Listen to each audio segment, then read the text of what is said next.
Hello guys, welcome back to Enable Website Design. In this video, I will show you to limit number of times your pop-up should display.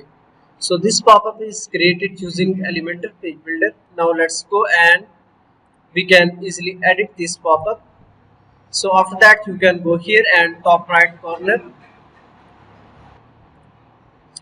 Here you can see this one, display conditions, and after that go to triggers. Then scroll down,